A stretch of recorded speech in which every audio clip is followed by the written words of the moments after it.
Les ressortissants du Sud Comoé pris pour le repos de l'âme du Premier ministre Amadou Gon Coulibaly, décédé le 8 juillet dernier. Les 27 dirigeants de l'Union européenne se sont retrouvés ce dimanche dans l'espoir de déplacer les blocages sur le plan massif de relance post-coronavirus en discussion. Bonsoir, merci de suivre le 19h sur RTI2. Le Premier ministre Amadou Gon Coulibaly, décédé le 8 juillet dernier à Abidjan, repose depuis ce vendredi sur la terre de ses ancêtres à Korogo. Pour le repos de son âme, les ressortissants de la région du Sud Comoé ont décidé de le porter en prière. Le point avec Mamadou Kwasi. Des prières et invocations qui font suite à une lecture intégrale du Saint-Coran. Musulmans, chrétiens et chefferies traditionnelles du Sud Comoé prient ensemble pour le repos de l'âme de feu Amadou Gon Coulibaly. Bassam ne t'oubliera jamais, monsieur AGC. Vraiment que la tête soit légère.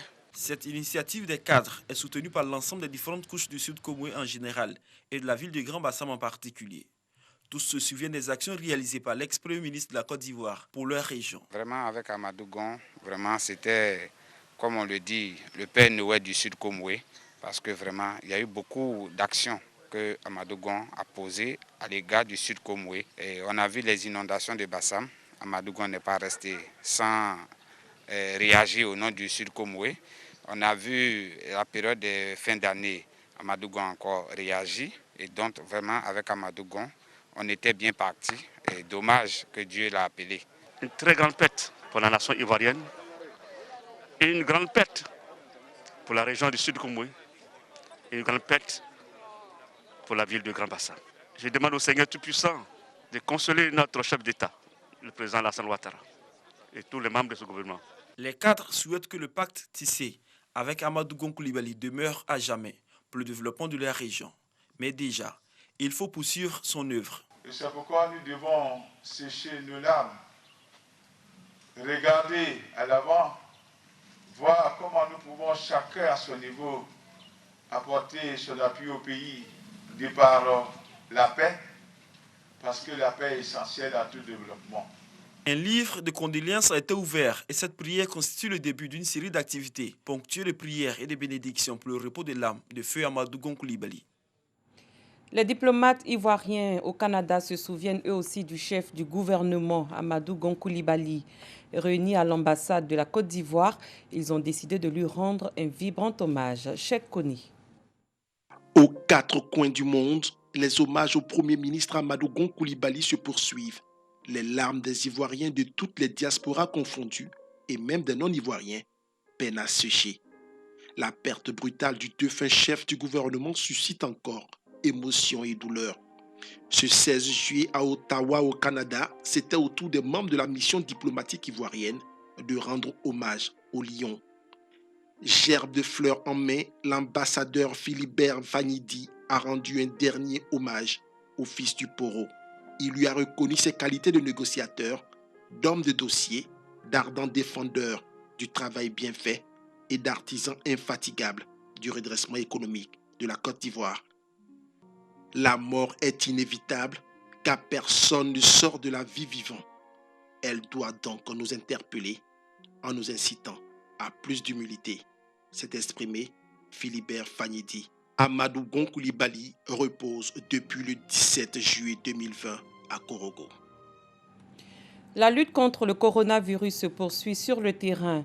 L'ONG internationale Save the Children a décidé d'accompagner les populations de la région du Haut-Sassandra dans ce cadre. Cette organisation humanitaire a offert 189 kits de prévention à des structures communautaires et publiques de la région. Une façon de permettre aux populations de respecter les mesures barrières édictées par le gouvernement. Mamadou Kwasi. Empêcher la propagation de la Covid-19 dans les lieux d'implantation du projet de Coco Life de Care International et ses partenaires locaux est le combat de Mondelez International. Cette organisation humanitaire fait don de 189 kits de lavage des mains, du savon liquide, du gel hydroalcoolique, du papier hygiénique et des affiches de sensibilisation à 30 sous-préfectures, 435 écoles primaires et secondaires, 95 centres de santé et 27 coopératives agricoles de la région du Haut-Sassandra. Avec pour objectif principal barrer la route à la Covid-19 dans ces différentes structures. Il s'agit d'accompagner les efforts de l'État dans le combat commun contre la maladie à coronavirus. Nous remettons ces dons qui est initié par Mondelez pour pouvoir mettre fin à la propagation de la pandémie, la Covid-19. Nous leur recommandons de porter cette sensibilisation aux établissements scolaires et aux visiteurs des centres de santé pour qu'ensemble, nous puissions bouter hors cette pandémie au niveau de la Côte d'Ivoire. Outre la lutte contre la Covid-19, Mondelez International met dans ses zones de production des actions sociales, entre autres la construction d'écoles primaires, de centres de santé intégrés et la réalisation de forages pour améliorer les conditions de vie des populations.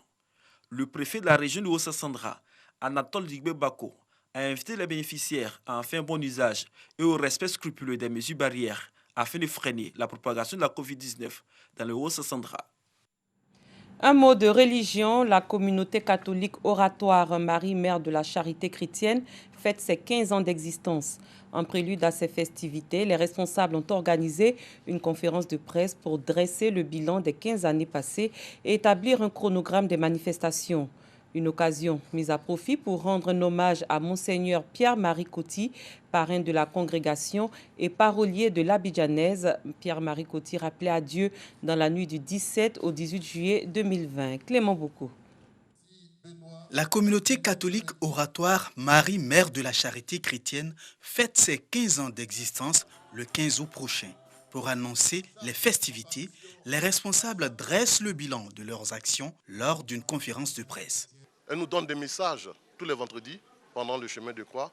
Et ces messages, c'est pour nous fortifier. Ces messages, c'est pour nous apprendre à marcher en tant que véritables chrétiens. Elle nous donne aussi des messages sur le pays. Nous avons la communauté des petites sœurs de Padre Pio qui a été mise sur pied.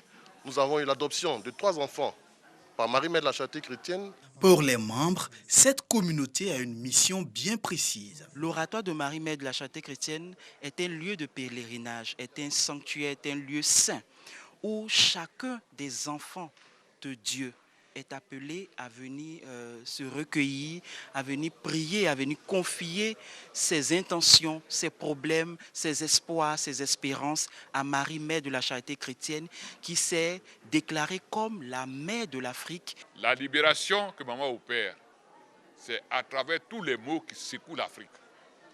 La sorcellerie, les œuvres sataniques et démoniaques, les pactes ancestraux que nos aïeux ont signés et qui ont des répercussions sur les lignées. Et enfin, l'esclavage qui a anéanti les Africains. Et nous donne les moyens de nous convertir, de nous transformer, d'être vraiment des enfants de Dieu par la prière, par la pratique de la charité. Et enfin, la restauration qui nous permet de vivre la charité telle que nous l'enseigne le Christ. Au cours de cette conférence de presse, un hommage a été rendu à Monseigneur Pierre-Marie Coty, parrain de la congrégation, rappelé à Dieu dans la nuit du 17 au 18 juillet 2020. Il était l'évêque émérite du diocèse de Daloa et l'un des auteurs-compositeurs de l'Abidjanaise, l'hymne national de Côte d'Ivoire.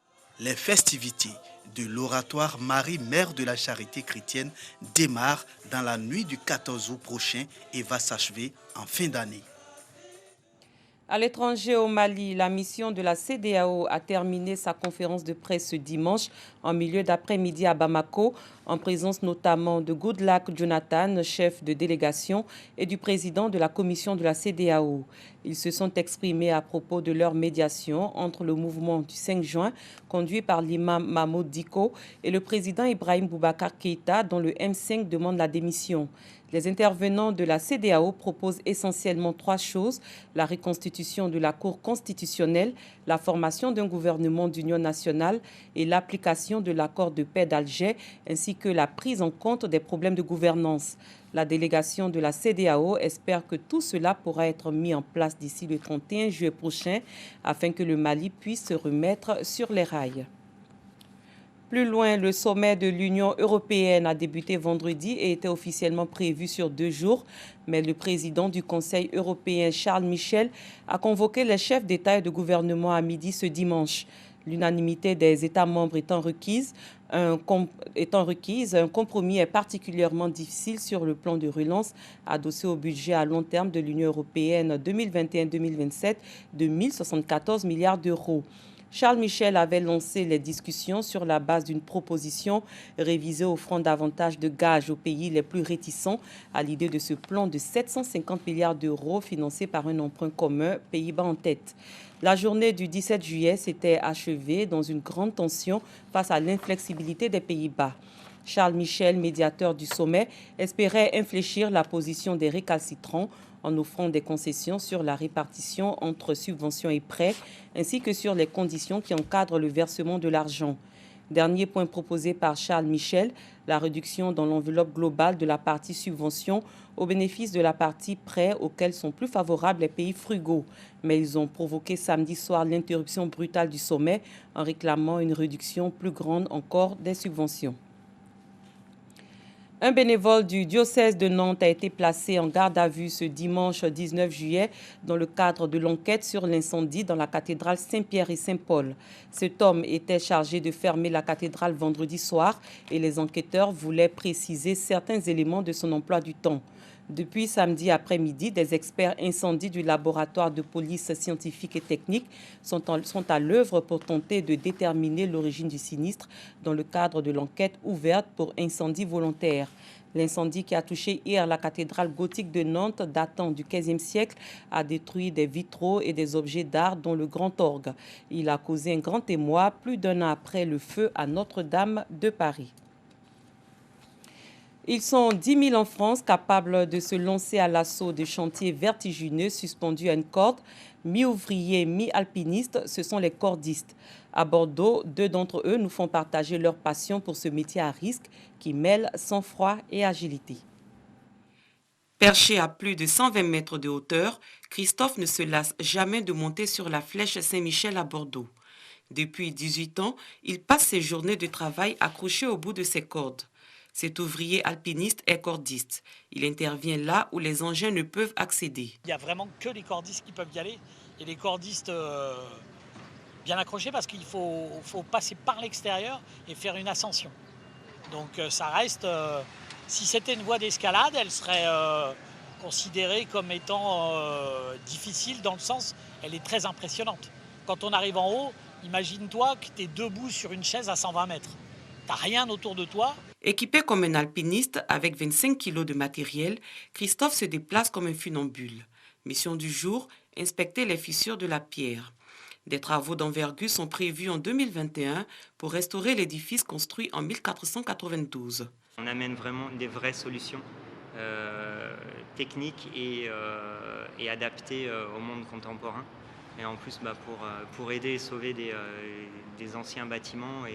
Et puis on montre aussi qu'on apprécie l'ancien et que nos techniques permettent de le respecter. Il fait partie des 10 000 cordistes qui exercent en France. Ce sont des professionnels comme lui qui sont chargés de démonter actuellement l'échafaudage fondu de Notre-Dame de Paris. Sauvé du patrimoine, c'est ce qui a poussé Gaëtan, menuisier de formation, à devenir cordiste. À 23 ans, il vient tout juste de finir son stage et monte pour la première fois en haut de la flèche Saint-Michel. C'est fou, c'est trop bien, c'est vertigineux, c'est incroyable, la vue est magnifique.